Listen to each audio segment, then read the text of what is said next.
Indianapolis at a horror movie convention. I went to many of these, or have gone to many of these.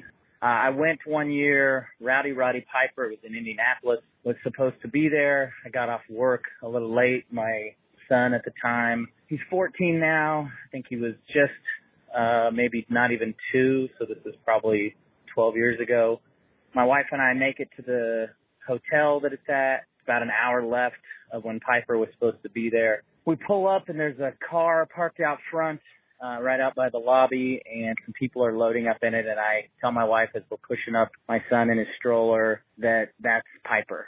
And as they're loading him in the back, a couple guys, one guy in front of him gets in, Piper gets in, and I see a guy behind him, and I yell out, Mr. Piper, Rowdy, can you come meet my son? And the guy getting in behind him says, no, he's tired, he's had a long day. And I was pretty sad because I wanted to meet him, wanted my son to get a picture with him. And Rowdy, actually, I see him get back out of the car, tell the guy, no, he's fine, tells him I'm fine. Comes over to me, shakes my hand. I go to actually get my son out of his stroller, and Rowdy tells me, no reason for that. He then kneels down, and I've told this story so many times, and it never gets old to me. He kneels down in front of my son. My son gives him, just looks in his eyes, and he's quiet as could be. And Piper looks him in the eye and tells him how great of a man he was going to grow up to be, how he was going to grow up and be a president or a doctor or a lawyer or something way bigger and better than a wrestler or anything he was going to be, which is funny because obviously I was there to see him and looked up to him.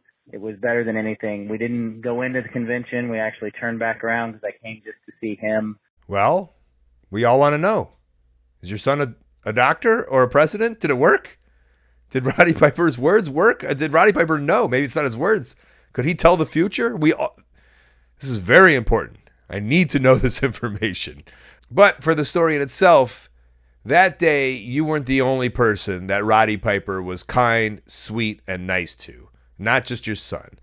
I believe it was the same show in which I did a podcast with Roddy Piper, which is still available on my Art of Wrestling podcast archives, which are free to download on the Art of Wrestling podcast feed, which does now include a live show from Chicago that I just put up. There's still Art of Wrestling's happening on that feed. But that day, we did not only one podcast, we did a two-parter. We did 2 podcasts. There was so much going on. I was like, is it okay if we do more? And he was like, yes, of course. And he was so nice to me and so kind to me. And we would exchange texts from that point in the future, even to the point where he once texted me and said, I love you, Colt.